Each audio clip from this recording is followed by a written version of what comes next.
Si uno trata de usar estos principios metafísicos como una justificación para no hacer nada aquí, entonces no está entendiendo el curso de milagros.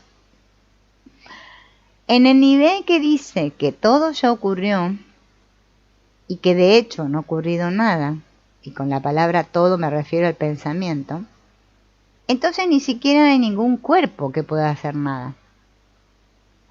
Pero una vez que creo que estoy aquí, planteándome una pregunta como esta, entonces ya estoy creyendo que el tiempo y el espacio son reales. Por lo tanto, tratar de justificar una conducta sobre la base de que es una ilusión es no ser honesto, puesto que yo ya he elegido creer que estoy aquí. Así debemos mantenernos fieles al contexto de nuestro sistema de pensamiento subyacente si queremos cambiarlo. Pregunta: ¿sería preciso decir que cuando nuestros egos están atascados en el botón del control remoto que corresponde al ego, y a continuación decidimos cambiar el botón del espíritu, ese canal todavía mostraría la misma acción pero sería vista de otra manera? ¿Y no es cierto también que si hubiéramos escuchado al Espíritu Santo anteriormente no tendríamos que haber pasado todo este tiempo extra y quedarnos atascados en el botón del ego? Entonces él le responde: esto es completamente correcto.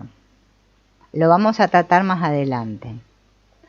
La lección contenida en todo esto es que no tenemos que sentarnos y observar los mismos patrones o temas una vez más en nuestras películas durante 2 horas, 5 años o 5 vidas.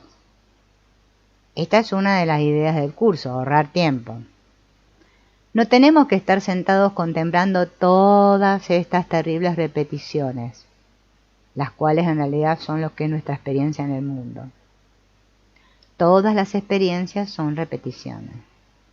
Esto significa que aunque estamos experimentándonos, hablando de cosas por primera vez e interactuando con otros por primera vez, en realidad en los términos de la analogía que estamos usando, estamos sentados delante de la pantalla viéndonos a nosotros mismos pasar por esas experiencias.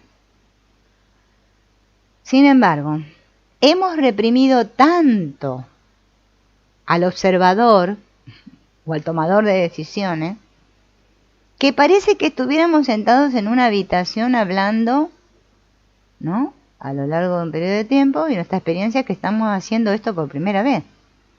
No obstante, en realidad estamos observando algo que ya ocurrió. Este es el aspecto asombroso de esta idea. Nuestra libertad no reside en elegir lo que está en el guión, o en la cinta de video, o en el programa del ordenador, o en los trocitos de cristal del caleidoscopio. Nuestra libertad consiste en elegir cuándo vamos a ver algo y lo rápido que vamos a soltar la culpa, eligiendo al Espíritu Santo. Si al comienzo hubiéramos escuchado únicamente al Espíritu Santo, no habría habido guión del ego que deshacer. El curso hace énfasis en que el ego habla primero, que está equivocado y que el espíritu es la respuesta. Si no hubiera habido error, no habría habido necesidad de respuesta. Dice acá, en otro contexto,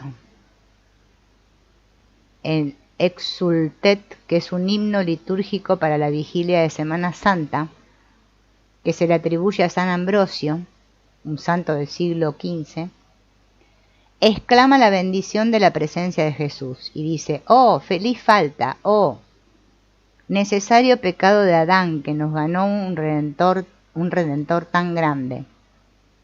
Así, si no hubiera habido pecado original, o sea, no hubiera habido Adán con su pecado original, sería la feliz falta, no habría habido Jesús, no habría habido redentor. ¿Se entiende esto?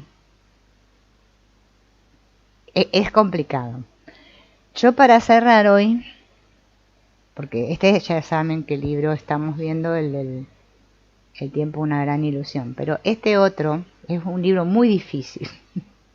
Yo les digo, si lo compran, lo van a tener que leer muchas veces. Otra que el Curso de Milagros. Es un libro que escribió Wapnick que se llama Cuando 2 más 2 son 5. Claro, ¿cómo 2 más 2 van a ser 5 si 2 más 2 son 4, no?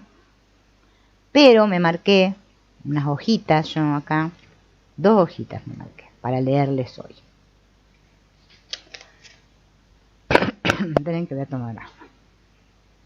Si no, no voy a leer ninguna hojita. Para que podamos comprender estas enseñanzas del curso.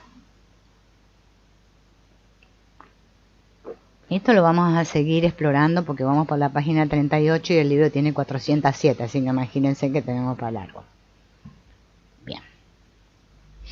Hoy puse voluntad para hacer el directo porque ya sé que mañana no lo voy a poder hacer después. Es así, ya tengo muchas actividades programadas que no me van a permitir. No sé, aquí ladra mi perra. Porque vieron, sintió un ruidito y ladró. Bueno, perdón.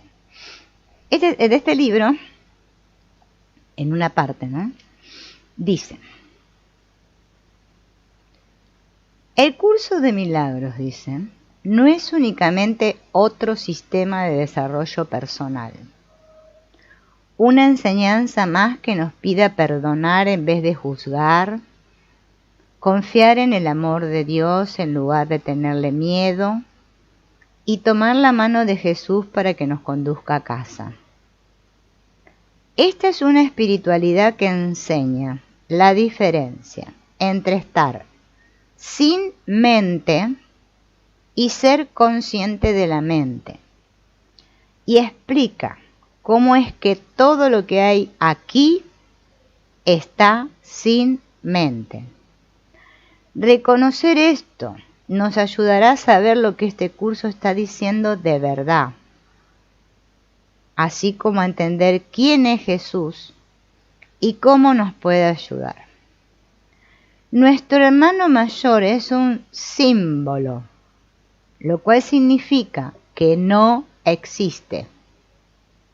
Nosotros somos un símbolo, lo cual significa que no existimos. Pero como nosotros simbolizamos la separación y Jesús simboliza la expiación, necesitamos su símbolo para ayudarnos a despertar de los sueños de separación, culpabilidad y especialismo. Estamos hablando de la mente, el nivel del pensamiento, razón por la cual no tiene sentido comparar al Jesús de la Biblia con el Jesús de un curso de milagros. Sería como comparar el parecido entre dos cosas totalmente distintas: el estado sin mente y el estado de ser consciente de la mente. Todo lo del Jesús de los Evangelios trata del cuerpo, sin mente, el pecado y la salvación. Mientras que el Jesús de un curso de milagros trata exclusivamente de la mente y no trata en absoluto del cuerpo. Dice, por ejemplo, mas iba a ofrecerte a ti, a quien quiero, mi cuerpo, sabiendo lo insignificante que es, o sea, sabiendo que no es nada. En lugar de eso, Él nos está ofreciendo su mente sanada, que es también la nuestra. Y el otro pedacito que me marqué está aquí. No me agarro. Esperen. Habla del milagro. Un milagro es una corrección. Esto está en uno del libro de ejercicios, en la lección 13. Supongo yo, por lo que entiendo acá. Un milagro es una corrección. No crea ni cambia realmente nada en absoluto. Simplemente contempla la devastación y le recuerda a la mente que lo que ve es falso. No se necesita cambiar nada en el mundo, ni cambiar su fuente en el sistema de pensamiento del ego. Lo que sí hay que cambiar es la creencia de que en verdad puede haber una realidad, por no mencionar su proyección de un mundo. Es esencial señalar que de hecho solo hay una relación especial, la que existe entre el tomador de decisiones en la mente y el ego, y que solo hay una relación santa, la que existe entre el tomador de decisiones en la mente y el Espíritu Santo. Eso es todo. Todas las relaciones especiales o santas que parecen existir en el mundo del ego son solo sombras o reflejos de la elección de la mente. Eso es todo. Por lo tanto, debemos entender que las repetidas exhortaciones de Jesús en su curso a que perdonemos a nuestros hermanos son palabras simbólicas que nos llegan en la condición en que creemos estar. En otras palabras, puesto que no somos conscientes de nuestras mentes, tampoco tenemos conciencia de que nuestra existencia corporal es en verdad una ilusión, una proyección o extensión de la decisión a favor de la relación especial o de la relación santa. Así que Jesús nos habla como si estuviéramos aquí, juzgando y perdonando, separándonos y juntándonos. No obstante, nos enseña también a ver nuestras experiencias aquí como imágenes externas de una condición interna, proyecciones o extensiones de la decisión de la mente.